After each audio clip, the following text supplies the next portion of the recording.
begitu ya ambisi dari Presiden Jokowi untuk memodernisasi apa yang ada di sektor industri kesehatan. Kalau Anda melihat secara dari sisi gap layanan kesehatan baik di kota besar dan juga di kota kecil, apakah hal tersebut juga akan mengurangi gap dari layanan kesehatan yang terjadi saat ini? Silakan dengan jawaban Anda, Pak Haji. Ya, terima kasih buat CNBC ya.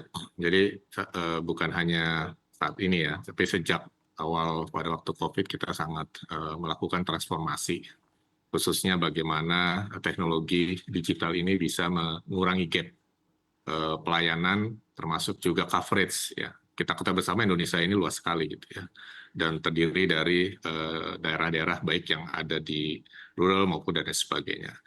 Nah, teknologi ini tentunya akan sangat bisa mengisi gap tersebut ya, terutama dari sisi keterbatasan jumlah dokter, terus kemudian keterbatasan sarana dan lain sebagainya. Di mana mungkin dulu ingat ya, pada waktu COVID kita bisa melakukan telemedicine dan lain sebagainya, sehingga seluruh penduduk Indonesia bisa tercover layanannya menggunakan teknologi tadi.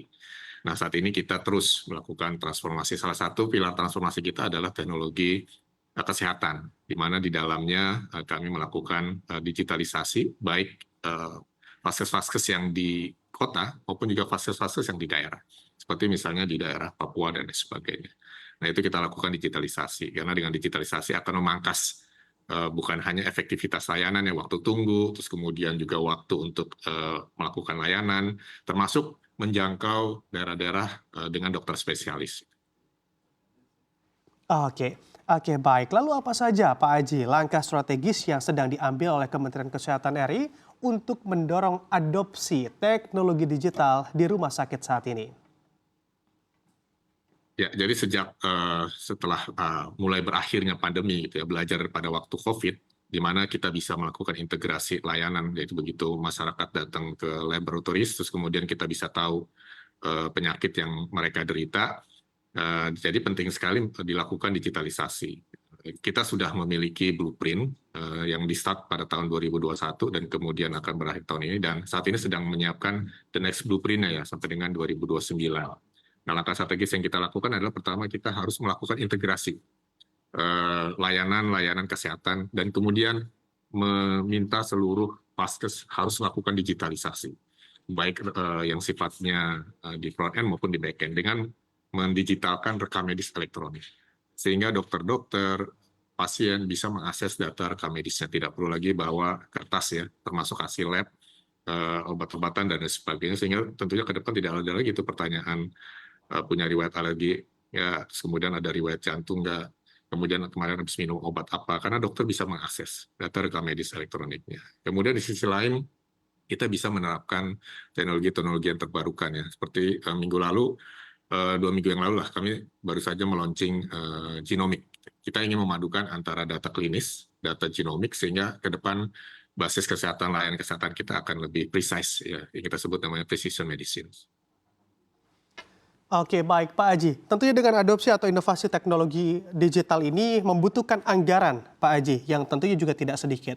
Lalu bagaimana dari sistem pemerataan adopsi teknologi digital ini di tiap-tiap rumah sakit di daerah, karena memang setiap rumah sakit pun tidak memiliki kemampuan yang sama dalam berinovasi untuk mengadopsi teknologi digital, Pak Haji?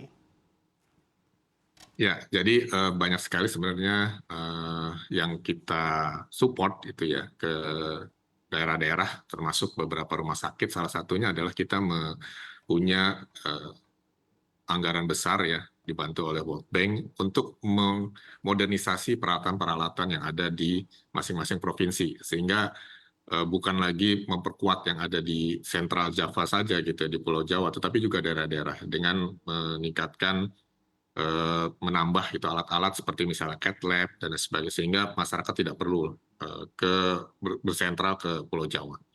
Nah, kemudian di sisi lain adalah bagaimana kami juga menyediakan tools ataupun sistem yang for free buat vaskes-vaskes ya, baik yang ada di kota maupun juga di daerah, sehingga mereka bisa menggunakan sistem rekam medis elektronik, baik yang ada di tingkatan rumah sakit maupun juga di pelayanan primer, termasuk juga dokter umum. Jadi kami sudah menyiapkan mereka bisa menggunakannya secara gratis. Nah, kemudian di sisi lain untuk daerah-daerah yang remote area, kita sedang siapkan internet akses ya, khususnya daerah-daerah yang tidak memiliki akses internet, seperti contoh di puskesmas itu ternyata ada 700 puskesmas yang tidak memiliki akses internet, bahkan blank spot. Sehingga kita menggunakan teknologi satelit untuk bisa mendigitalkan layanan kesehatan yang ada. Nah, kemudian di sisi lain kita juga bekerjasama dengan daerah untuk mensupport layanan tersebut, sehingga kerjasama kolaborasi antara daerah maupun pemerintah pusat bisa terjadi dalam rangka untuk mensupport layanan kesehatan yang ada tersebut. Termasuk beberapa capacity building ya untuk dokter, para nakes, sehingga mereka bukan hanya mampu untuk melakukan layanan kesehatan secara digital, tetapi juga ke depannya bisa memanfaatkan data-data tersebut.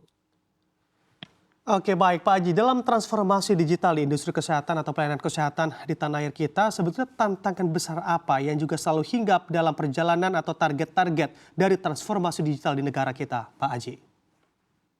Ya, sebenarnya tadi sudah saya sebut ya, beberapa tantangan terbesar, salah satunya adalah infrastruktur. Kita ketahui Indonesia luas sekali, banyak daerah-daerah yang tidak usah jauh lah. Di Pulau Jawa itu di bagian selatan masih banyak yang blank spot gitu ya.